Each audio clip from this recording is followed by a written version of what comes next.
Muchas gracias, Manuel. Buenas tardes. Para mí es un placer venir a compartir lo poco las experiencias que he tenido en esta área del mejoramiento y genética animal. Le agradezco mucho a la Confederación Nacional de Organizaciones Ganaderas, a la Fundación Produce y a todos los demás involucrados en el patrocinio y organización de estos eventos, que para mí, ya los he visto por internet, no me he dado mucho tiempo para venir, pero sí los he visto y son muy ilustrativos, y parte de lo que yo quisiera hacer hoy, como me pidieron el tema, pues es una plática de los principios de mejoramiento, de lo que es genética, y además unas aplicaciones que he visto en otros países y aquí en México también, que podríamos implementar a través de las asociaciones ganaderas de razas especializadas. Bien, nosotros sabemos que la producción animal pues está, vamos a decir, es influida por muchos aspectos, principalmente el mercado, la nutrición, la reproducción, la sanidad, que básicamente la mayoría de los ganaderos pues piensan en tener un ganado que les deje dinero, que sea lucrativo. También la genética, el manejo de pastizales y otros aspectos como el clima, la sequía. En realidad la producción animal es una interacción de todos esos factores, y en esta ocasión yo sé que después de mí van a venir a hablar algo de reproducción con el doctor Rubén Cervantes. Sé que ha habido algo de pláticas de la sequía en pastizales y también de la cuestión económica, cómo se ha puesto. Entonces, todos los ganaderos, los académicos, pues tenemos que estar, vamos a decir, contemplando todos esos aspectos y no nada más uno en particular. Yo en realidad pues nada más voy a hablarles de este eslabón, que es la genética, y en realidad esta charla está más bien dirigida a criadores de pie de cría de cualquier especie animal, generalmente de razas puras o razas sintéticas. El mejoramiento animal también tiene una secuencia de pasos para hacerlo efectivo. En este caso,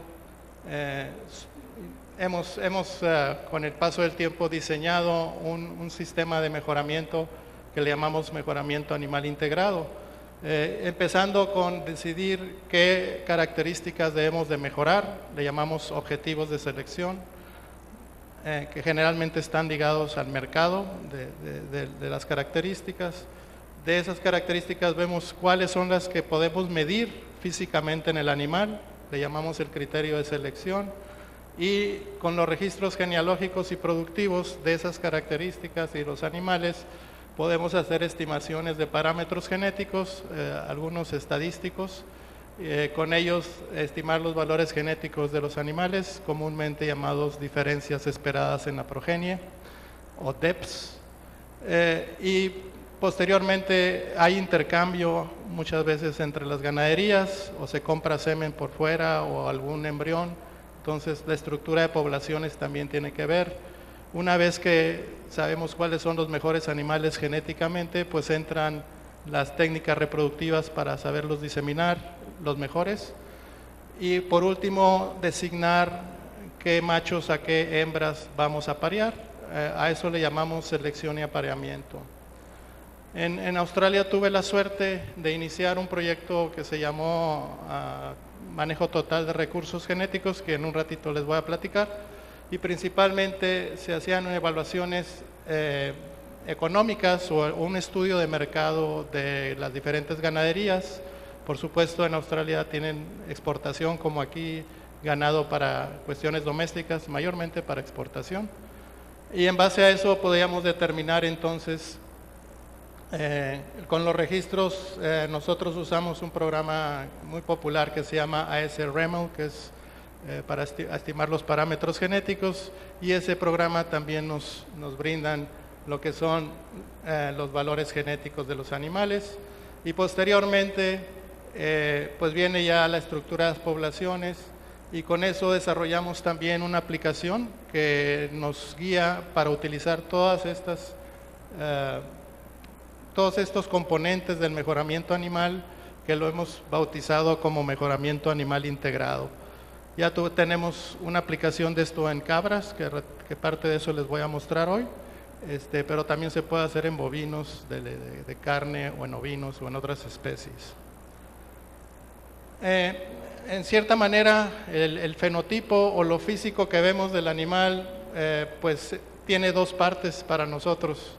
La parte interna, que es la genética, esa pues son heredados por los padres de cada individuo, y la parte externa, que es pues el ambiente, la nutrición, la sanidad, todos los demás componentes, y eso pues también por supuesto conlleva a la producción animal. En cierta forma nosotros queremos seleccionar a los animales que sean más aptos a la vocación que tiene la región. Queremos empatar lo que tiene dentro del animal con lo que le va a pasar por fuera.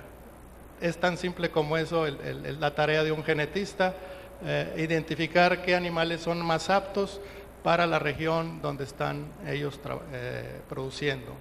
Entonces, el fenotipo lo podemos decir, o lo físico, que es dos partes, la parte genética y la parte ambiental.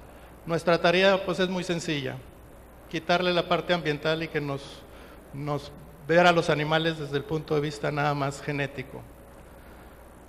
Dentro de los fundamentos, que así se titula la plática, pues me voy a ir a la célula animal. Yo creo que todos en la prepa o en la secundaria nos acordamos que la vimos, y en realidad pues tiene muchos componentes u organelos. Los que nos interesan más que todo son el núcleo, donde se encuentran ahí los cromosomas. En realidad los cromosomas pues son componentes que tienen una molécula que yo creo que todos conocemos, de doble hélice, que se llama ADN, y está formada por pares de bases o nucleótidos. Entonces, en un cromosoma pues los genes en realidad son una secuencia de nucleótidos, y cada uno de ellos pues tiene, vamos a decir, sintetiza lo que le llamamos aminoácidos, y esos aminoácidos hacen una cadena que después se vuelven proteínas, que pueden ser sustancias bioquímicas como las enzimas o como las hormonas, o inclusive tejidos, etcétera.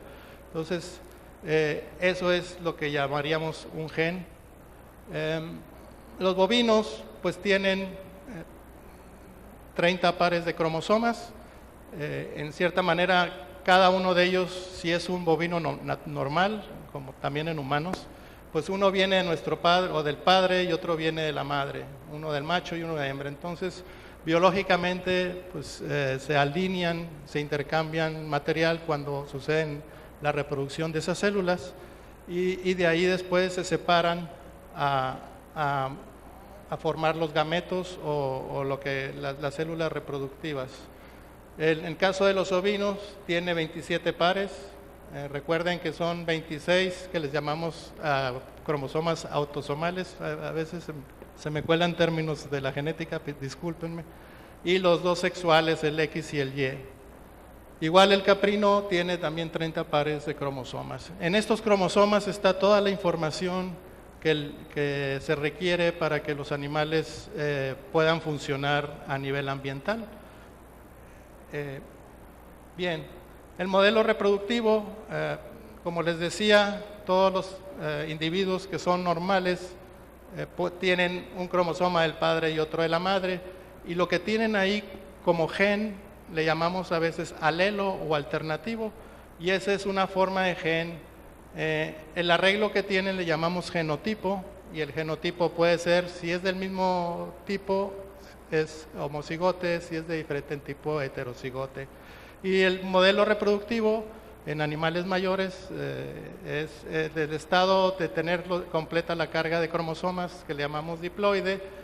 En las células de las gónadas o las células de reproducción, se pasa a un estado en que tiene la mitad de los cromosomas cada uno de las células sexuales, que son los espermas y los óvulos. Al unirse, pues vuelven a dar un individuo diploide.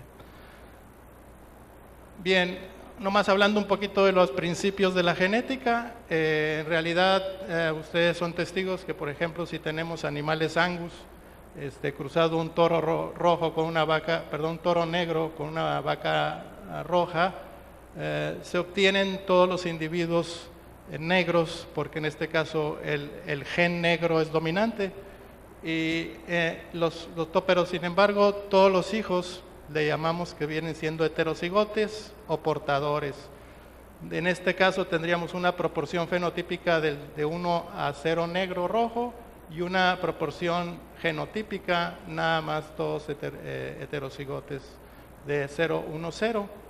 ¿Qué pasa si cruzamos dos heterocigotes? Bueno, pues entonces sí tendríamos la aparición de un individuo rojo al unirse al azar los gametos cuando se hace la reproducción, y ahí obtendríamos una proporción fenotípica de 3 a 1 negro-rojo y también una proporción genotípica de 1, 2, 1. Eso es, vamos a decir, los principios que hubo de la genética en el siglo pasado, a principios o a finales del siglo XIX. Y sin embargo, cuando ya se empieza a agarrar en serio lo que es la producción, las características de producción animal, lo que es leche, carne, huevo, etcétera, pues no nada más la rige un solo gen, sino hay muchos genes que están interactuando. Entonces aquí puse una gráfica que pues muy apenas se nota. Cuando tenemos un gen, nomás hay 3 genotipos posibles. Cuando le pusimos 5, hay más genotipos, 10, nomás que no las llego, ya no me acuerdo, pero entre más genes participan en la manifestación del fenotipo de esa característica, pues vamos viendo que se va haciendo como una curva normal, esa que vimos en estadística, una curva de forma de campana. Por ejemplo, en la estatura en humanos, si nos la midiéramos nosotros aquí en este salón, pues a lo mejor mantendría esta forma. Esas características, estatura, peso, producción, son influidos por muchos genes, y entonces por eso, y además el ambiente, ahí tiene que ver mucho también. Entonces, siempre que hay una característica que es producto de muchos factores o multifactorial, se obtiene una distribución normal. Dentro de la genética, pues nuestra tarea es ver genéticamente qué tan bueno es el animal. Y aquí puse un ejemplo cómo estimar de forma muy simple una diferencia esperada en la progenie. Hay un parámetro genético que le llamamos heredabilidad, que es qué porcentaje de la superioridad de un individuo se hereda a sus hijos, pero en características cuantitativas o en características de producción. Aquí tenemos, por ejemplo, la heredabilidad de 35%, 0.35, y vamos a suponer, esto más o menos es en un ejemplo que uso de chivos, que el peso al destete es de 8.5 kilogramos.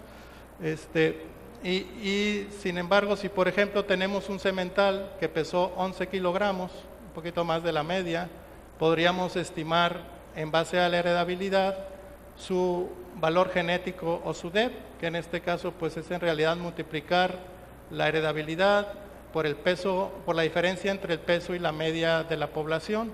Aquí la media estamos suponiendo que son 8.5, 11 menos 8.5, y estimamos su valor genético, y la diferencia esperada en la progenie viene siendo la mitad de ese valor genético, en este caso más 0.385 kilogramos.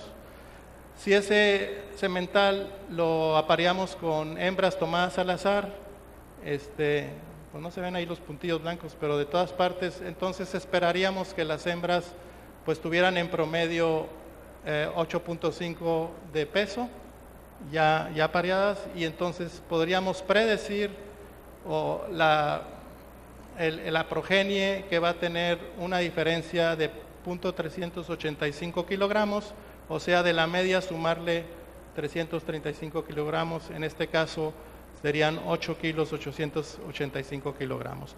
Esto es lo que le llamamos la respuesta a la selección, y por eso se llama diferencia esperada en la progenie. De la media de la población tendríamos una diferencia de este tipo debido al semental. ¿Qué pasa si también seleccionamos a las hembras? Vamos a suponer que en el mismo ejercicio, en este caso seleccionamos a las mejores hembras con 10 kilogramos en promedio de peso, y tendríamos pues ahora una respuesta mayor de .6475, porque en este caso sí las hembras tienen pues unas diferencias en promedio mayores que la media, y entonces ya nos aumentaría esto. Entonces nuestra tarea es identificar a estos individuos que son mejores para poderlos aparear y que se obtenga la siguiente generación. Eso es básicamente los fundamentos de un mejoramiento. Es sencillo en la explicación. Cuando lo hacemos ya en la práctica, que yo creo que ustedes por ahí han de conocer, pues sí necesitamos muchos datos y grupos contemporáneos, etcétera. Entonces, siguiendo ese esquema de mejoramiento animal integrado, voy a hablar nomás brevemente de cada una de las partes y ahí terminaría yo la ponencia, ¿verdad? Primero es definir el objetivo de selección, qué queremos realmente mejorar. De nada nos sirve estar seleccionando animales para alguna característica que nuestro mercado no esté dispuesto a comprar. A lo mejor sí se hereda y puede haber respuesta a la selección. Entonces, ¿qué son los objetivos de selección? Son las características de los animales que deseamos mejorar, normalmente determinados por el mercado. ¿Cómo decimos qué características se deben mejorar genéticamente? Pues conociendo nuestro ambiente, cuáles son principalmente el mercado, recursos humanos, genéticos, que haya de la misma raza alrededor, que haya una asociación que sustente el mejoramiento y pues, por supuesto, como decíamos, el mercado y sus posibles tendencias futuras. Y por entonces nuestra tarea con esa encuesta que les ponía, que en Australia lo definimos como Breed Object, que también en mi doctorado en los 90 me tocó trabajar, hace una encuesta a cada ganadero y ellos, en base a costos y beneficios, pueden obtener qué rasgos son los más lucrativos. Y entonces, para definirlos, necesitamos especificar el sistema de cría, de producción y su comercialización, qué características afectan nuestros ingresos y nuestros costos, y también la derivación de los valores económicos relativos. O sea, sabemos que con el tiempo pues los mercados cambian, la inflación, sin embargo a lo mejor las características, por decir leche y carne, se mantienen con la misma inflación, entonces se puede sacar un valor que relativamente siempre es el mismo, nada más que a lo mejor va aumentando por la cuestión de inflación. ¿Qué procedimiento se sigue? Bueno, hay una forma de hacerlo, es analizar por medio de una encuesta al creador, y el inciso C que decíamos, cómo estimar esos valores relativos económicos, pues se sigue una metodología que ya desde 1943 se había establecido por Hazel. Esta que no quise poner muchas ecuaciones porque no es una clase de genética, pero ahí se me cuelan algunas, pues en realidad es como le llamamos genotipo agregado o holístico, de ahí viene la H, y cada una de las características que son los valores, las diferencias esperadas en la progenie, las Gs, pues los sopesamos en base a lo económico, cuánto nos está pagando el mercado para cada una de esas características. Después viene eso es lo que nos paga el mercado. A veces esas características pues no las podemos medir físicamente. Por ejemplo, en cerdos, pues a lo mejor nos paga el mercado porcentaje de carne magra, y una forma indirecta de medirla pues es la grasa dorsal. La grasa dorsal, entre más grasoso es, pues mayor será entonces una característica indicadora. Y para eso, para calcular los valores económicos, hacemos una ecuación muy simple que también fue dictada por Ponzoni, un genetista uruguayo de origen, pero que vive en Australia, y en realidad es estimar ese valor genético en base al número de expresiones durante la vida productiva de una hembra, por ejemplo las lactancias, y cuánto nos cuesta producir esa leche, cuánto ganamos por esa leche, el ingreso menos el costo. Esa es la forma que podríamos hacerlo, y en cierta manera incrementarle una unidad, y en ese incremento podemos calcular cuánto beneficio tiene. Ahorita les voy a presentar un ejemplo que hicimos en cabras, en un sistema de producción caprino. precisamente ahí viene, es un sistema real de aquí de Cadereyta. El sistema es pues leche y cabrito. Los cabritos se venden alrededor de los 30 días de edad en base a su peso vivo, y las cabras se ordeñan por 7 meses posterior al destete. Y también la leche se vende en base a su peso. Y bueno, aquí vienen ciertas matemáticas. Los ingresos principales entonces serían la venta de cabritos al destete, venta de la leche, y principales características a mejorar. Si yo quiero tener más ingresos, pues aumentar el número de cabritos nacidos, que serían los destetados, el peso al destete, que me pagan en base al kilogramo, y la cantidad de leche producida por lactancia. Entonces, como pueden ver, dependiendo del mercado que tenemos, pues vamos desglosando qué características deben de estar en el objetivo de selección. Otras características que no fueron consideradas aquí en este estudio, pues es ganancia de peso predestete, días de lactancia, calidad de la leche y sobrevivencia, que también en cabritos a veces pega mucho. Para eso hicimos en ese rancho que está aquí en Cadereyta, vimos la estructura del rancho en términos del número de cabras. Había 300, o la capacidad del rancho es de 300 cabras con 5 sementales y sus crías. Hay un 10% al año de falla de cabras a la concepción o por esterilidad. Se asume una tasa de nacimientos vivos de 1.3 crías por cabra. Un 80% de sobrevivencia de los cabritos a los 30 días de edad, destete o a la venta, dependiendo. Entonces, en base a esos parámetros, hicimos cálculos con el creador, y él reemplaza el 20% de las cabras por triponas sobresalientes en ese mismo rancho. Hay una mortalidad del 20% a los 30 días de edad de su primer parto, a los 2 años. Tanto machos como hembras empiezan a tener progenie a los 2 años de edad. Se compra un semental por año y es usado por 5 años en promedio. Entonces, esto es lo que cuesta producir leche y cabrito en un rancho comercial. Las hembras tienen una vida productiva de 6 años con una mortalidad anual del 8%. Entonces, en base a esas estadísticas de sobrevivencia y de producción, hicimos el ejercicio de, al final de cuentas, tener 270 hembras en producción, porque algunas son estériles, habíamos dicho el 30%, y total ya sumando los animales que están en espera de ser escogidos, 66 en hembras, y todos los machos los vendemos, pues suman 343 adultos en total.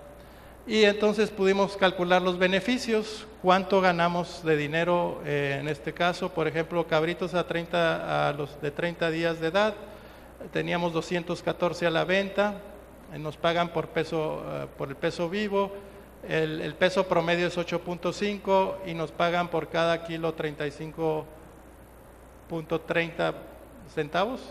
Y de tal forma que si los multiplicamos estas 3 columnas, nos dan la ganancia que tendríamos por la venta de cabrito al año. Similarmente con las lactancias, hay 200 hembras en lactación durante un año. En promedio, en una lactancia es 102.5 kilogramos y nos pagan a 4.5 el kilo, tendríamos 124.537,50 centavos de beneficio. Y los animales que se venden de desecho a 12 pesos el kilo, ya sea cabras viejas, cabras infértiles o sementales, que nomás se vende uno cada año, pues se recupera algo de dinero, de tal manera que tendríamos más o menos 218,000 pesos de beneficio. Pero ese beneficio conlleva por los costos, y aquí vienen los costos, empezando por el pastor, 52 semanas a 1,200 pesos la semana, viene el costo que tendría. Compra de un semental, el señor lo compraba a 1,000 pesos, medicamentos, suplementos y todo lo que él usaba. De hecho, con las facturas en la mano estuvimos haciendo todos estos cálculos en promedio, y entonces el costo total nos salió a casi 106,000 pesos. De tal forma que si esto fueron las ganancias menos los costos, tenemos que se está ganando por cabra, si tuviéramos las 373 pesos al año, en ese sentido.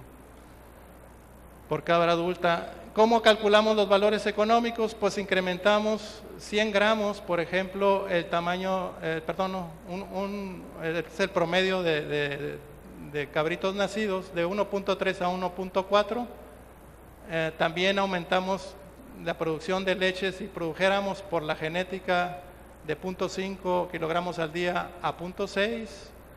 Y el cabrito a la venta, si su peso a la venta es de 8.5 a 8.6, obtendríamos esta ecuación que habíamos ya visto del objetivo de selección de 22 pesos por el total de cabritos nacidos, 83.03 por la producción diaria de leche y 2.52 por el peso de cabrito a la venta. Como pueden ver, ya estos son valores económicos considerando tanto los beneficios como los costos de cada característica, y vemos que pues, la producción de leche es la que tiene mayor peso en términos de un año. Bien, esa es la forma de estimar los objetivos. Ya teniendo claros qué es lo que queremos mejorar y con qué peso económico, procedemos a los criterios de selección. Como dice ahí, no siempre lo que queremos mejorar es medible. Entonces, usamos características correlacionadas al objetivo de selección, a lo que le llamamos criterio de selección. Y se hace otra vez, usando un poquito de las matemáticas, un índice en donde sí medimos físicamente, que son los valores estos de X, pueden ser diferentes características que sean mensurables, y cada una va a tener un peso ponderado o un coeficiente de ponderación, dependiendo qué tan bien se hereda esa característica, qué tanta varía y además cuánto nos paga el mercado. Entonces, considerando eso, y me van a disculpar que viene un poquito de matemáticas, queremos sacar la correlación entre el índice de selección, o sea, lo que mido yo físicamente, con el objetivo de selección, que es lo que me está pagando el mercado. Entre más alta sea esta correlación, pues mayor ganancia voy a tener si estoy haciendo bien las mediciones. Vienen algunas ecuaciones ahí de la cuestión de derivadas y eso para maximizar esa correlación, pero al final de cuentas lo que obtenemos es una ecuación muy sencilla. Son ecuaciones también en términos matriciales, entonces no se preocupen, pero es como quien dice multiplicar la matriz de fenotipos con la matriz de genética y con los valores económicos. Y de ahí vamos a sacar esas ponderaciones, cuánto le vamos a dar de peso a cada característica, dependiendo todas esas variantes que realmente estamos integrando lo económico, lo genético en un solo valor. Y aquí con ese ejemplo de este creador podemos ver que aquí están los valores que nos ponderamos, la desviación estándar, las heredabilidades de cada característica que tanto impactan de una generación a otra, y unas cuestiones de estadística que son correlaciones genéticas y fenotípicas. En ese sentido, después de hacer algo ahí está la ecuación en términos matrices, no se preocupen si no la entienden, podemos obtener varios índices de selección. Por ejemplo, un ganadero dice, no, pues yo nomás voy a seleccionar en base al total de corderos nacidos. Entonces, eso tiene muy poquita correlación con el mercado que nos paga. Pueden ver que la mayoría de ellos sí tiene buena correlación, de hecho la más alta es la que considera las tres características, pero podemos ver que donde está involucrado el peso del cabrito a la venta es donde hay más correlaciones. Aquí no lo involucramos, bajó mucho, bueno, no tanto, pero aquí sí baja mucho, ¿no? Entonces, como un criterio de selección podría ser nomás medir el peso del cabrito a la venta y tratarlo de mejorar. Bien. Y aquí, por ejemplo, pusimos 5 cabras, y cuáles serían las mejores. Cada una tiene diferentes mediciones de total de cabritos nacidos, de donde provienen. Por ejemplo, aquí hay una que tuvo 3 o 2 en su parto. El peso de la diaria de leche, producción diaria de leche, perdón, y peso del cabrito a la venta de esas cabras. Y entonces podemos sacar el índice. Y podemos ver, por ejemplo, que en el índice 1 la mejor cabra en términos sería la número 5, sin embargo en el que usamos que no tiene tanta correlación salió que era la número 3. Entonces en esa manera podemos clasificar todos los animales que pensamos seleccionar con el criterio económico y con el criterio genético. Bien, eso fue los criterios de selección. Ya teniendo en claro qué características medimos, entonces procedemos a registrarlos. Como dice ahí, el registro, las bases de datos son muy importantes. Normalmente las asociaciones de criadores de ganado las llevan muy bien, con prueba de error de algún problema de mala información, pero en realidad son indispensables para la toma de decisiones adecuadas. El ingeniero Manuel García me decía, enfatiza más lo que es más irrelevante para el mejoramiento. Pues yo luego le dije, pues tener buenos registros. Nosotros trabajamos con registros, con pesos de animales o en producciones de leche, y si esos están mal o están adulterados o no tomados apropiadamente, pues todo lo que hagamos en realidad pues no va a tener ese buen impacto. Entonces, ese sistema debe ser único, permanente y simple, y contempla registros sobre la genealogía. En realidad, nomás necesitamos 3 columnas, por ejemplo, en una hoja de Excel, la identificación del individuo, su papá y su mamá, o el semental y la hembra. Con eso nosotros armamos toda la genealogía. Los datos de reproducción, de producción, sanitarios, manejo y otros que se pueden incluir, como son los ingresos. Además, sí es bueno tener lo que le llamamos el dato completo. En algunas partes o en algunas asociaciones, si no van a registrar un animal porque no es tan bueno, entonces pues no lo registran y no lo pesan, o no tenemos su peso registrado, y podemos entonces sesgar un poquito las evaluaciones genéticas. Que sea precisa y útil, características que realmente estén influyendo, ya sea en la cuestión productiva o en la cuestión del buen comportamiento de los animales. Eso sería lo que tendríamos. Entonces, ¿qué son las características económicamente importantes propias del sistema de producción, propósitos y mercados para cada raza? Y para el mejoramiento genético, como les decía, también tenemos que hacer esto que le llamamos grupos contemporáneos, que son individuos del mismo sexo que nacieron en la misma temporada y el mismo año y fueron creados de una manera común, igual, para que aquellos, si ellos tienen el mismo ambiente, aquellos que sobresalgan, pues va a ser por la genética, no tanto por el ambiente. Entonces, en las asociaciones ganaderas, los sistemas de bases de datos que ellos tienen, a veces automáticamente van formando los grupos, y con eso nosotros trabajamos como genetistas. Bien. En cualquiera de los, hay que considerar las características de crecimiento, peso al año, destete, venta. También considerar las fechas en que se pesaron. Características de reproducción: en machos la circunferencia escrotal es una característica asociada a la fertilidad y a la precocidad de sus hembras, y en las hembras se da al primer parto, intervalo entre partos, días al parto y facilidad al parto. Días al parto es cuántos días hay de un parto a otro. Es una medida que también se puede mejorar genéticamente. Y en la canal, pues peso de la canal, área del lomo, grasa dorsal, porcentaje de carne magra, grasa intramuscular. Entonces, para cualquier especie animal, características, como les decía, identificación de la genealogía, de crecimiento, de reproducción y de canal. Y ahora, con las nuevas tecnologías, hemos también incorporado algunos marcadores genéticos que se les conocen como QTLs o Quantitative Trait Loci, que bueno, eso es una plática aparte, que por aquí está el doctor Alberto Morales, algún día yo creo que ya lo conocen. Él trabaja mucho con ese tipo ya a nivel molecular.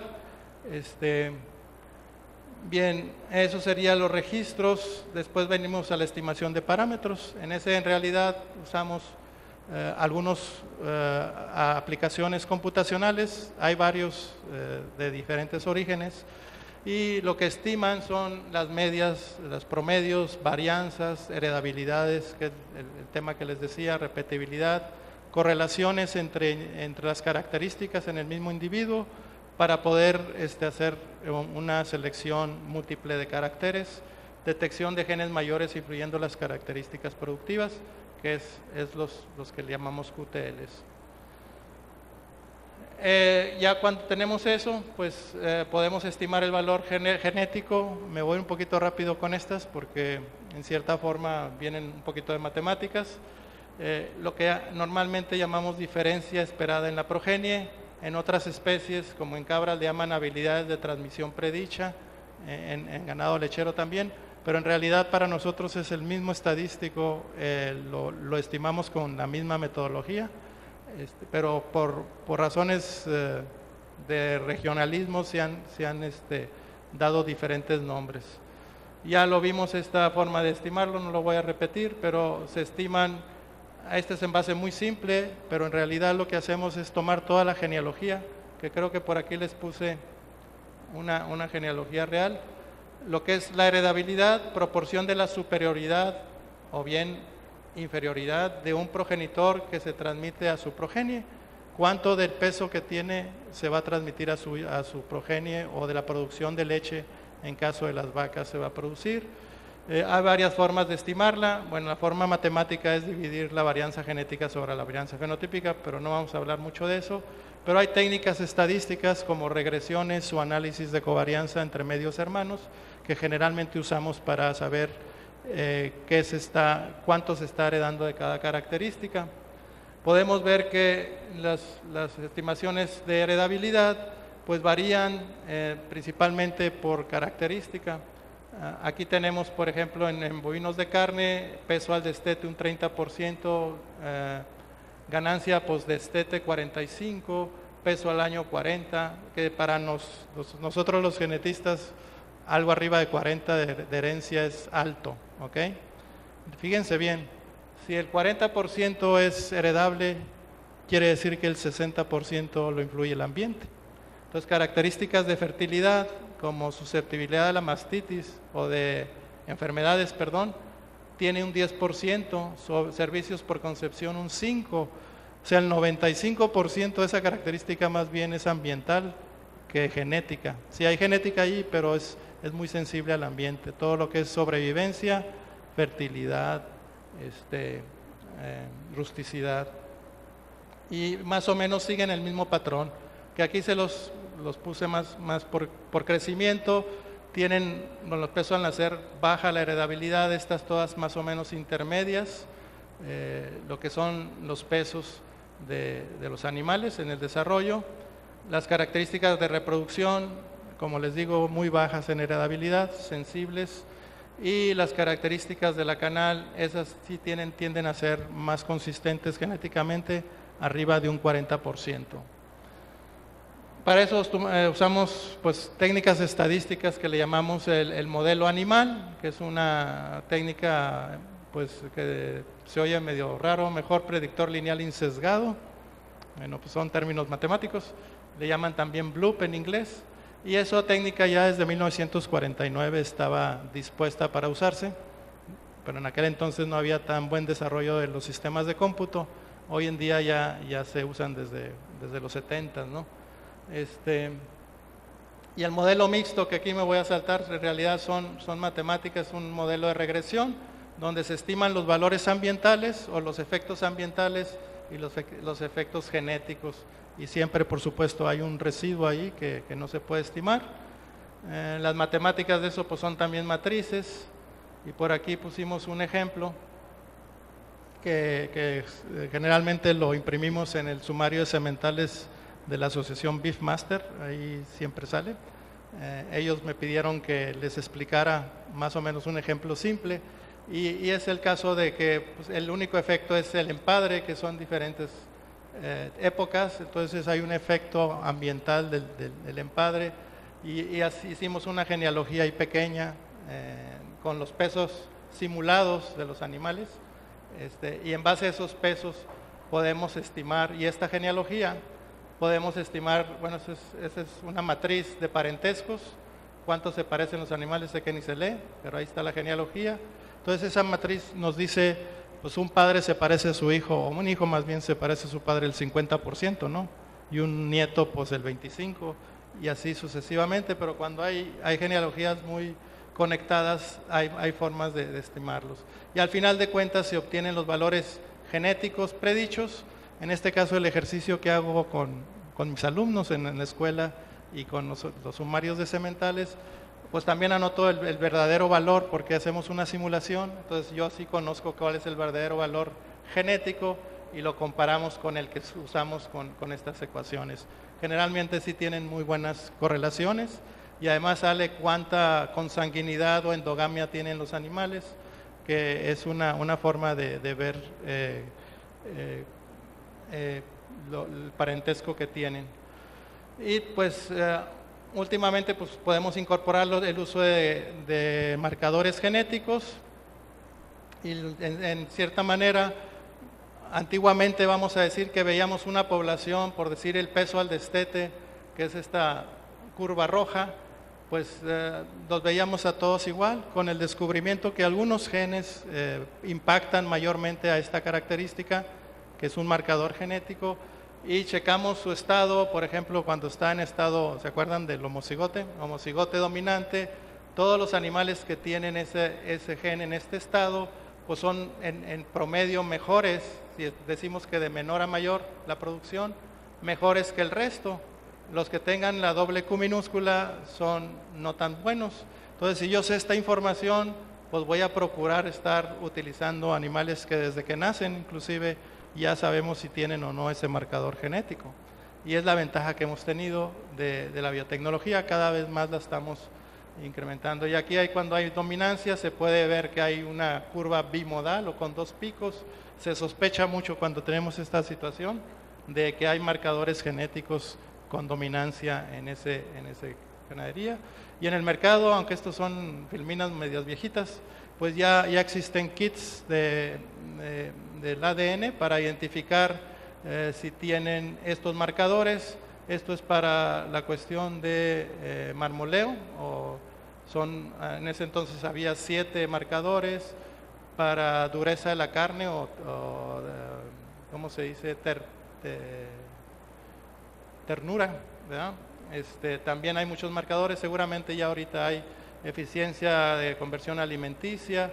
Entonces todo eso nos ayuda a incorporar todo esto, a complementar lo que tradicionalmente hacíamos en base a pura estadística, y estamos esperando que eso todavía va a impactar mucho más con las nuevas técnicas de biotecnología. Y bueno, se puede decir que cuando cruzas un animal, que ahí le llaman estrellas para una de esas características, si ambos padre y madre tienen las 2 estrellas, pues el 100% de la progenie va a tener eso. Si nada más la madre tiene una y el padre 2, 50 por sí, 50, así hasta, pues no esperaríamos ninguna estrella, es simple genética mendeliana. Bien, la estructura de las poblaciones, ahí sabemos que tradicionalmente, si vemos desde una perspectiva de genetista, pues la población animales están los criadores, como de quien dice, en la parte élite, que no son muchos, y ellos venden animales a los multiplicadores y ellos a su vez a los productores. Eso es tradicionalmente la forma de ver una estructura de edades, de población, perdón. A esta parte le llamamos núcleo y a la parte posterior le llamamos base. A mí me tocó estar en Australia en los 80s, había yo estado haciendo servicio social en un proyecto que tenía la Facultad de Agronomía, que se llamaba Centro de Fomento Caprino, que está en San José. Ahorita ya no hay nada porque nos invadió la urbanidad.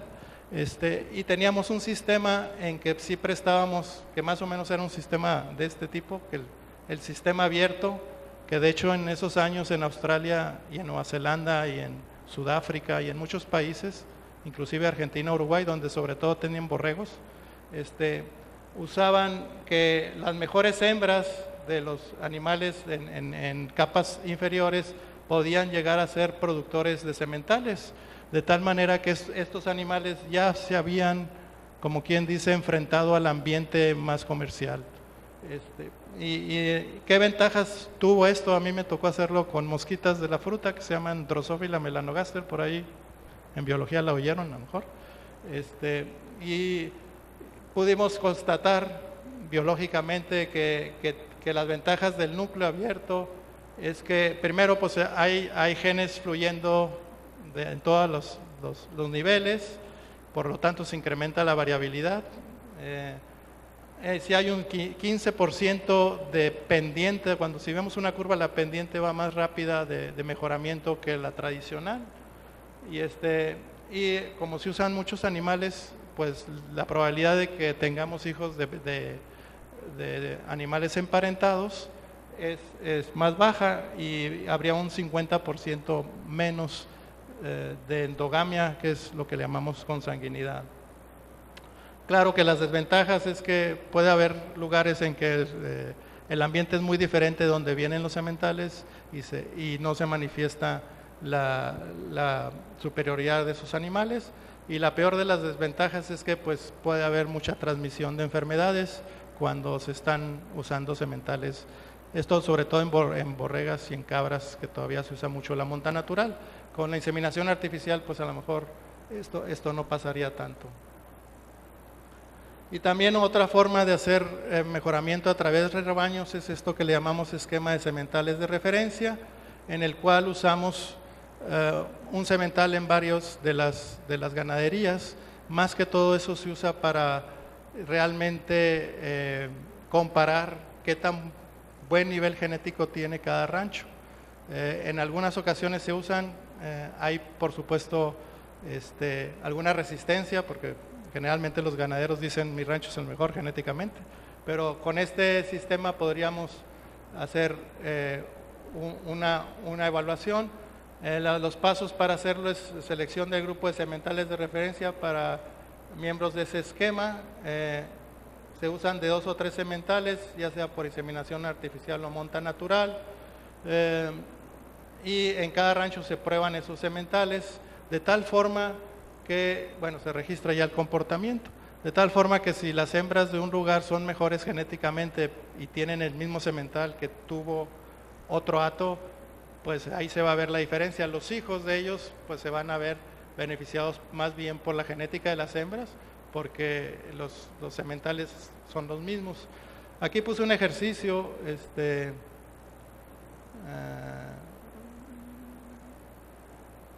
bueno, sí, aquí está un ejercicio de 3 ranchos, y esos son los hijos de 3 sementales, o 4, más bien son varios. Cada color son hijos de un semental. Por ejemplo, tiene el semental color rojo, tuvo 2 aquí y 2 acá. El semental color azul tuvo acá y acá. Y si hacemos los promedios, que es la siguiente filmina, podemos comparar, en este caso son toros, comparar entre las ganaderías, y así podemos clasificar los animales en base a su producción. En este esquema, que se los paso rápido porque está medio tedioso, pues el toro 2 fue el que mejor calificación tuvo en base a esta producción de los sementales de referencia. Bien, el séptimo paso del mejoramiento animal integrado son las técnicas reproductivas, que también pues tendremos enseguida algo de eso. Yo nomás puse una filmina, pues nomás haciendo énfasis que pues si tenemos un animal muy bueno genéticamente, pues nos gustaría diseminarlo, y también opera al revés. ¿De qué me sirve tener muy buena inseminación artificial, transferencia de embriones y todo, si lo que quiero reproducir no es tan bueno genéticamente? Entonces nos complementamos, ¿no? Digo ahí que hay a veces abuso de la inseminación artificial, que ya se ha visto en especies tales como la producción de leche en ganado bovino, que pues de repente todas las vacas son parientes, ¿no? Que tienen ahí un bisabuelo, etcétera, porque se ha usado mucho un toro en particular, ancestro de ellas, y puede haber problemas de esto que le llamamos depresión por endogamia. La depresión por endogamia se da sobre todo por el lado de fertilidad y de adaptabilidad. Tienden a enfermarse más los individuos que tienen más consanguinidad o endogamia. Y el último de los pasos le llamamos selección y apareamiento. Dice, una vez tomados las diferencias estimadas en la progenie y el índice de selección de cada animal, se tiene que pues descartar primero animales que no cumplan con los estándares de la raza, seleccionar a los mejores en su índice, asignar apareamientos de tal forma que se logre la mejor respuesta en el índice de selección, pero a la vez evitar eso que estábamos platicando, la endogamia o la consanguinidad. Entonces procurar aparear animales que sean lo más distantes posibles en términos de parentesco. Y algunos otros factores como el número de corrales disponibles para empadre, etcétera, semen, transporte y costos. Entonces aquí hice un ejercicio medio gráfico, en este caso es lo que le llamamos selección y apareamiento, en donde un día antes de la época de empadre, pues estamos viendo ahí a los chivos y las chivas y ver a quién le va a tocar a quién, ¿verdad? En ese sentido están medios nerviosones. Entonces vamos a suponer que, bueno, en este lado viene un ganadero preocupado porque tiene que balancear muchas cosas a la hora de decidir qué semental o cuáles hembras le va a poner a cada semental, considerando los valores genéticos, endogamia, inseminación artificial, efectos maternales, si es que tiene diferentes razas, conexión entre atos, cuánto me cuestan los reemplazos. Entonces, hay una serie de factores que hay que considerar para elegir qué animal. En cierta manera, en la aplicación que hicimos, que apenas se ve aquí, algo nos pasó, pero salieron muy oscuros. Bueno, se supone que a este semental le asignamos esos chivas, y aquí tenemos por este lado sus valores genéticos de los sementales de menor a mayor, y aquí por ejemplo el índice promedio, si apareáramos él con esas chivitas que se pusieron rojas, nos daría 2.6, con esa predicción que al principio hicimos, el macho y el hembra combinándolos con sus diferencias esperan la progenie, y también podemos estimar que su parentesco, o le llamamos aquí coascendencia, es del 5%. Si apareamos el siguiente con estas chivitas que están acá, lo mismo, el índice que queremos mejorar y lo queremos bajar, o sea, en realidad aquí se contraponen, una la queremos incrementar y la otra la queremos decrementar. Y así sucesivamente, el siguiente semental se aparea con las siguientes chivas, podemos estimar su índice y su parentesco con ellas, hasta llegar al último. De tal manera que llegamos a tener, perdón, todavía me faltó un chivo que puede ser de inseminación artificial, lógicamente debe de tener mejor valor genético, y ese lo apareamos con estas que se pintaron del mismo color. Entonces, a eso ya el promedio de todo el hato es de 3.9 en términos del índice de producción, y una endogamia o coascendencia promedio de 1.8. Entonces, la aplicación que hicimos en Australia era estas puras cuestiones predichas en base a las ecuaciones que hemos mostrado, e incluyendo todos los factores genéticos económicos. Entonces le decimos, ¿sabes qué? Haz otro arreglo, por ejemplo, ahí cambió un poquito, subió de 3.9, reasignó algunas hembras a otros machos, a los mismos machos, subió a 4.1, la endogamia bajó de 1.8 a 1.6, y luego otra vez le pedimos que haga otra nueva solución y nos puede ir subiendo y bajando. Entonces, cada vez la computadora en realidad está usando este método que le llamamos heurístico, o sea, en base a campeona retadora. Lo que hace es hacer una solución, lo compara con la solución campeona. Si es mejor, pues quita la campeona y pone a la retadora. Si no es mejor, pues vuelve a hacer otra solución. Como las computadoras son muy rápidas, en realidad lo hacen en cierta forma así.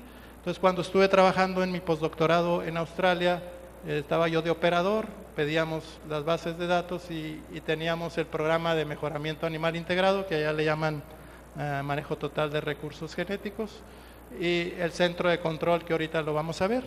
Entonces, en cierta manera, más o menos funciona como lo hacemos aquí en México. Era un sistema que entrábamos vía internet. Y esta es la gráfica clave. Aquí tenemos, fíjense, de este lado tenemos la endogamia, y por este lado la producción de una solución de esas que ahorita vimos. Y lo que le decimos al programa, bueno, si yo quiero tener la máxima producción, entonces ¿qué va a hacer el programa? Pues va a parear a todas las hembras con el mejor macho que tengo. Por aquí sale, aquí viene la lista de los machos, y les voy a decir un secreto. Esta es una corrida real que hicimos con ganado Angus allá en Australia, nomás que me dijeron que nomás no dijera quién era. Entonces son animales reales. Y pudimos con 2 sementales pues cubrir todas las hembras que tenía. Pero ¿qué nos conlleva eso? Que futuramente nos va a dar mucha endogamia o consanguinidad y sí nos va a dar mucha producción. Entonces le decimos, ¿sabes qué? Mejor encuéntrame otra solución que llegue a esta base. Esta línea que ven aquí le llamamos la frontera, que lo estima la computadora. Entonces, lógicamente quisiéramos tener, como dice aquí, 45 grados, donde tengamos una solución que nos dé poca endogamia y mucha producción. Y entonces ahí está el programa corriendo y hasta que encuentra la solución que queremos. Y esa solución, aquí nos dice qué animales tenemos, cuántas hembras le vamos a poner, etcétera, para poder tener ese mejoramiento. Ahí, por ejemplo, me fui al extremo. ¿Sabes qué? No, en el pasado, me interesa mucho que no tenga yo endogamia futura, no me importa cuánto produce. Pues sí, aquí tenemos muchos toros que se van a parear en este sentido, por lo tanto hay menos probabilidades de encontrar un animal que sea pariente de él. Hasta llegar a ese sistema, el sistema arroja muchas otras gráficas, por ejemplo esta de aquí, nos dice la predicción que hay de los hijos que van a nacer de esos apareamientos. No me acuerdo, esto es peso a los 600 días de edad, grasa intramuscular, facilidad de parto. Entonces nosotros podíamos poner, ¿sabes qué? Quiero un mínimo de esto, un máximo o un óptimo, y entonces la computadora está haciendo sus sumas y restas para más o menos coincidir que la progenie, lo que predecimos, van a tener estas mediciones. Y esta es también una respuesta, un hato real. Aquí están el toro, las vacas que le asigna este sistema y los datos futuros de las progenies en peso a los 600 días de edad, grasa intramuscular. Este es área del ojo del costillar y estas son ¿cómo se llama? Perdón, facilidad de parto directa, maternal y total. Esas son las características que estábamos allá seleccionando en Australia. El ganadero los tiene por internet, todos esos resultados, y entonces él llega al corral y puede pues ver la lista, que nada más es un auxiliar, no es así muy... Si a él le gusta una hembra para un toro en particular, bueno, pues él puede, son sus animales, pero tiene en cierta manera esa concentrado de toda esta tecnología para hacerlo. Y la pregunta clave es decirnos, bueno, ¿y eso que predijeron? Esto que está aquí predicho, es nomás a puras matemáticas, ¿tiene relación con lo que después sucedió? Pues miren, esto lo hicimos en ovinos de carne, ahí en Australia, y aquí está lo que predecíamos en un índice de selección y lo que realmente ya que crecieron, bueno, ya que nacieron y crecieron esos animales, cómo se dio. Aquellos que predijimos que iban a ser bajos, pues también fueron bajos. Aquellos que predijimos que iban a ser altos, fueron altos. Entonces sí hubo una buena correlación entre lo predicho y lo que sucedió. ¿Y por qué se dio eso? Porque vuelvo a lo mismo, toman datos reales de los animales, todo el dato completo, le dan la información, como quien dice, pura a las asociaciones ganaderas de ellos, y luego se hace todo lo demás por la gente involucrada en evaluaciones genéticas. Esa es la idea. Bien, la forma que se hacía entonces de la ganadería, mandaban qué candidatos tienen a las asociaciones de razas especializadas. Nosotros con el mejoramiento animal integrado hacíamos ese centro de control aquí, nos comunicábamos con el ganadero y él nos decía si la lista que le estamos enviando es la correcta o quiere que le busquemos más soluciones. Era una forma muy interactiva y los ganaderos siempre estaban, bueno, era un servicio que todavía se da en Australia, que muy efectivo para, como les decía, concentrar todas las tecnologías genéticas. Ya incluíamos QTLs para que se dé esto.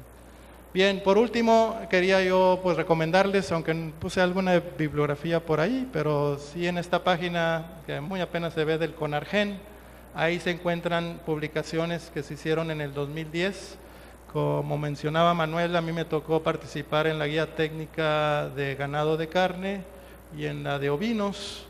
Hay una de caprinos y otra de ganado lechero, creo, bovinos de leche, y esta es de caprinos pero estabulados. Entonces, están dispuestos ahí si quieren más información de lo que es el mejoramiento. Casi no hablé de evaluaciones genéticas, pero pues es toda una área muy, vamos a decir, larga y tediosa por las matemáticas. Pero lo que yo quería sentarles y enfatizar es esa toma de datos, el registro apropiado en las asociaciones, el dato completo y ya después el manejo por las bases de datos, de incluir bien los datos. Este trabajo, lo que hicimos de caprinos fue, de hecho se llamó un proyecto que hicimos en la facultad, Mejoramiento Animal Integrado Aplicado a Ganado Caprino, del Cuerpo Académico de Mejoramiento y Reproducción Animal, que también pertenece el doctor Fernando Sánchez, que lo hicimos juntos, y fue patrocinado por un proyecto del PROMEP, y el rancho que usamos pues fue otro de profe que se llama Javier Castillo, yo creo que algunos lo conocen. Él tiene su rancho y él fue el que nos facilitó todo esto. Bueno, muchas gracias por su atención.